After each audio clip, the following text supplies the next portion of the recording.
Lá em Londres, o Rodrigo Pacheco que foi há pouco até a China, né? Foi ali passear, convidado quando a delegação que o Lula levou até a China foi montada. Ele foi convidado já no primeiro momento, depois o Lula adiou a viagem e tal, mas ele foi, deu um jeito de ir. Por causa disso, ele alegou que uma série de decisões tinham de esperar ele voltar, mas agora está lá em Londres, né, no evento lá daquele grupo lá do João Dória, né, que reúne empresários e tal. E o Dória sempre faz esses eventos e convida essa turma do poder, do Supremo, do Senado e tal, e os caras vão alegremente, né, tudo pago.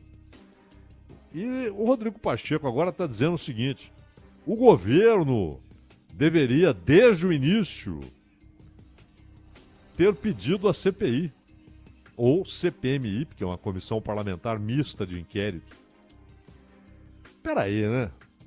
O Rodrigo Pacheco resistiu de todas as maneiras que o cargo permite, todas as maneiras oferecidas pelo cargo que tem de presidente da Câmara e do Senado e do Congresso, por ser presidente do Senado e presidente do Congresso.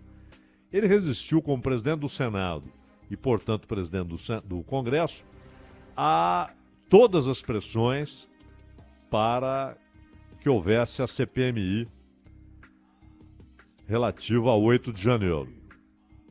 E, no entanto, agora ele diz que o governo deveria, desde o começo, ter defendido a CPMI. Ele não quis, ele virou um obstáculo,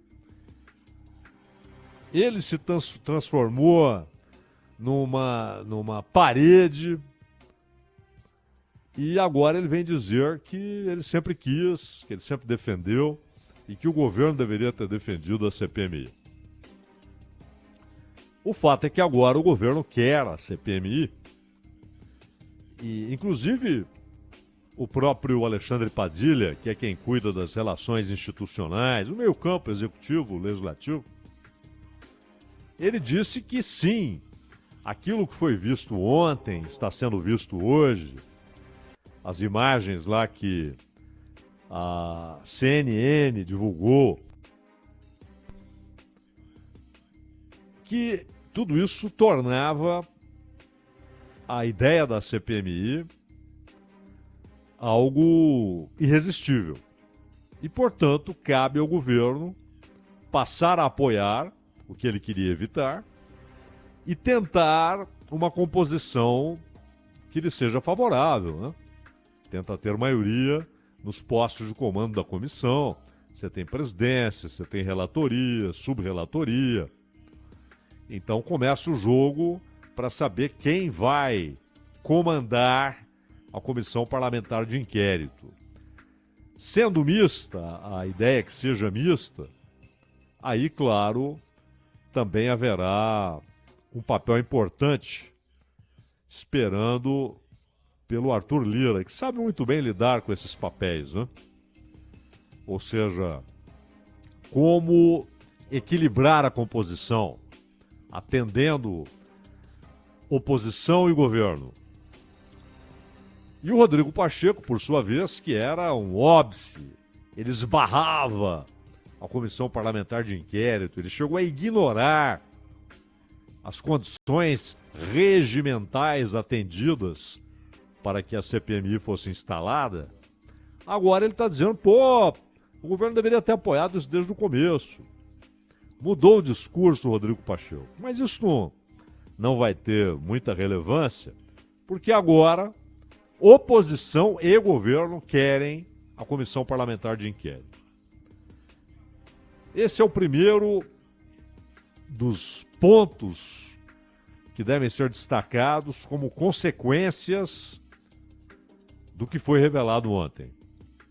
Outro ponto é a decisão do Alexandre de Moraes de mandar a Polícia Federal ouvir o ex-ministro do Gabinete de Segurança Institucional, Gonçalves Dias, que saiu ontem do cargo exatamente por conta dessa história toda, mas que ele seja ouvido em até 48 horas.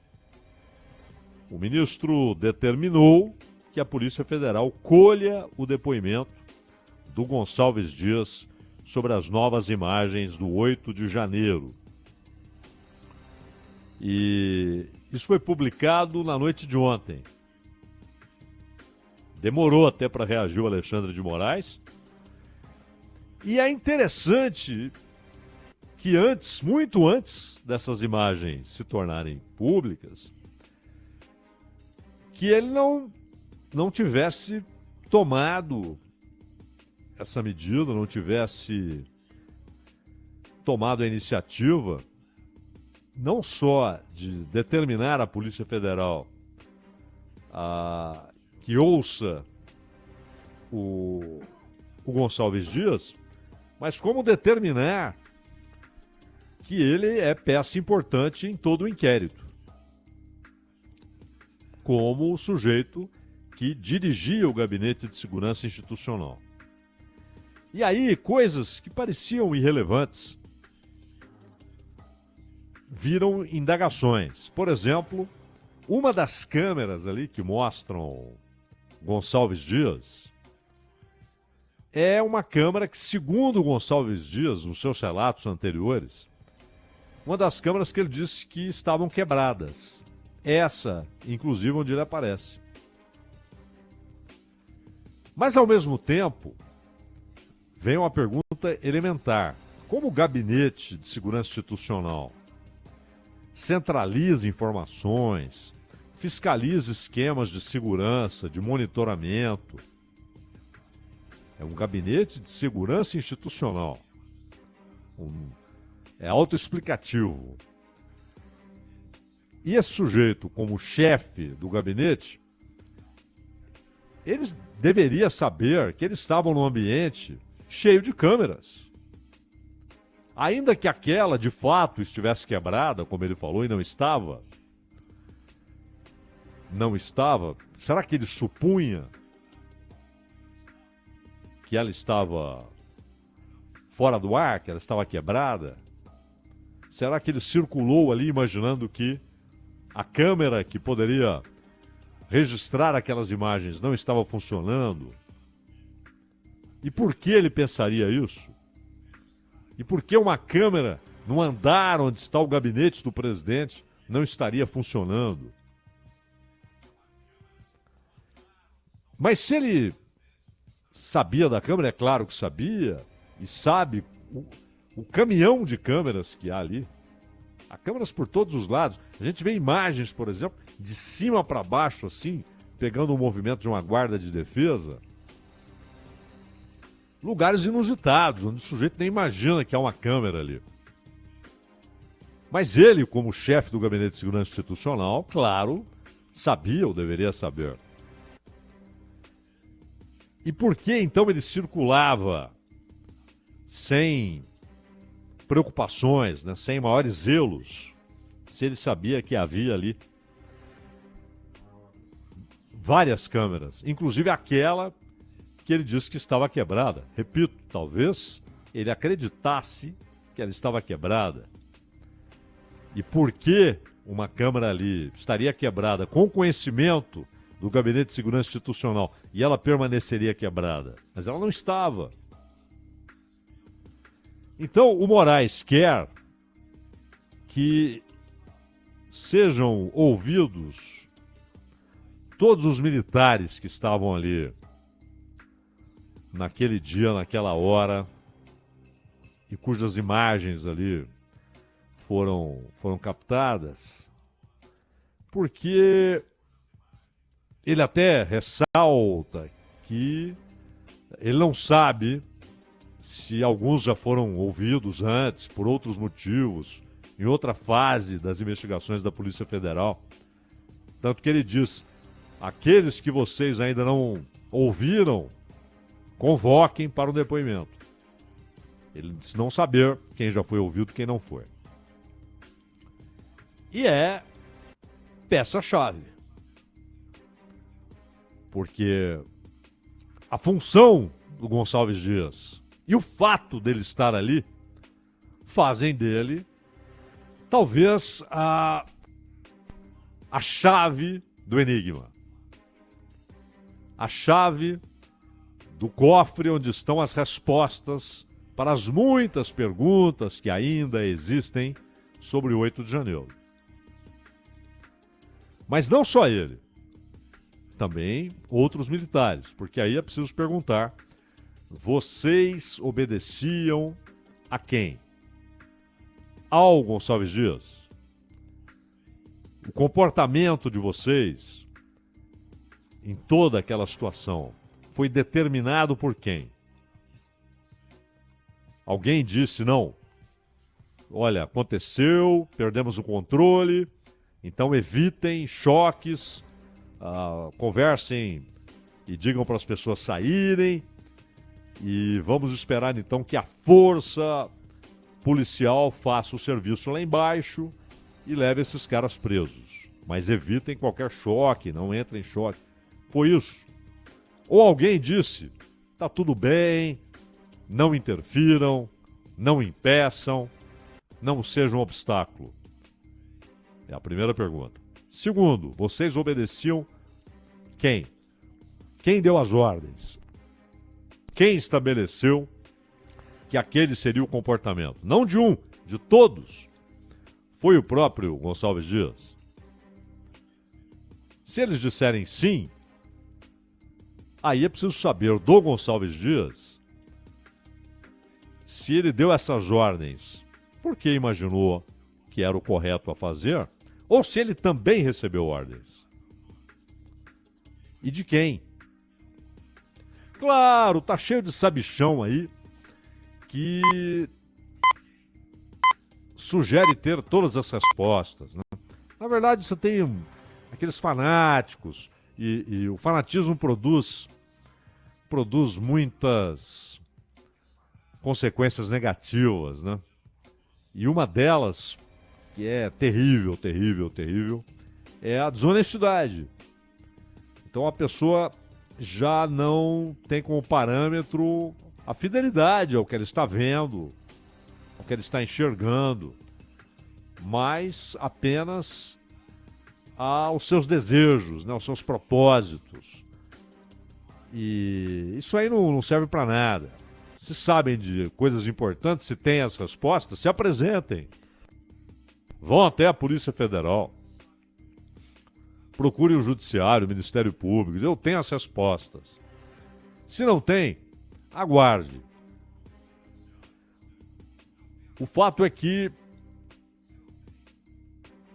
o Gonçalves Dias tem de responder a perguntas elementares. Se aquele comportamento foi algo que ele decidiu, que os seus subordinados deveriam ter,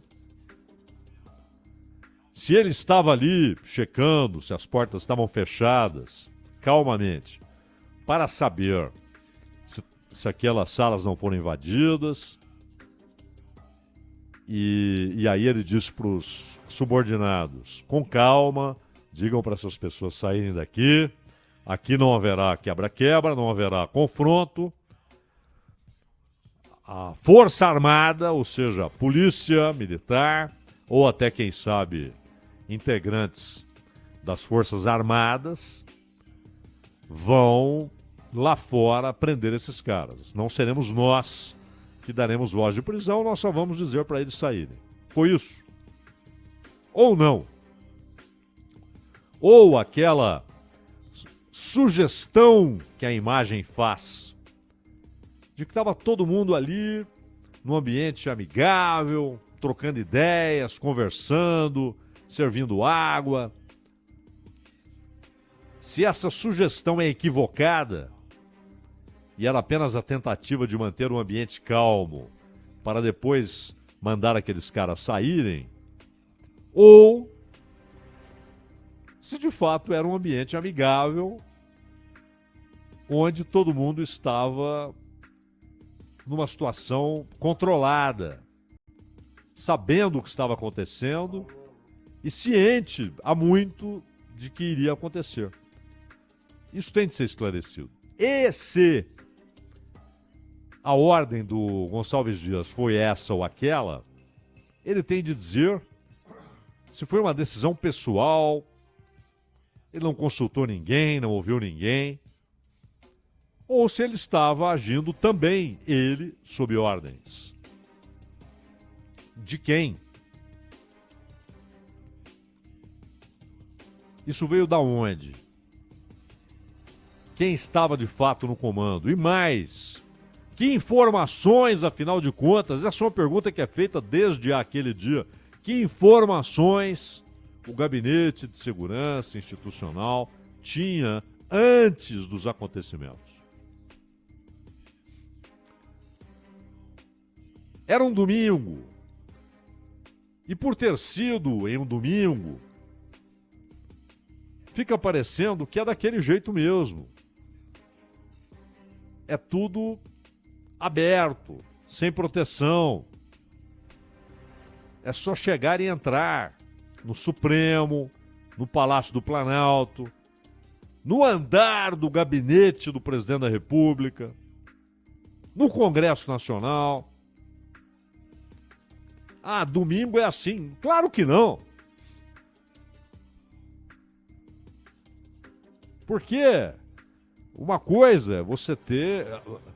Há situações, há inquéritos, que a primeira pergunta é: houve crime? Nesse caso, essa pergunta é desnecessária. Houve crime. Mas aí é preciso responder porque a facilidade para que aquela ação fosse desencadeada. A facilidade, o caminho aberto, a resistência ínfima e rápida, logo dissolvida.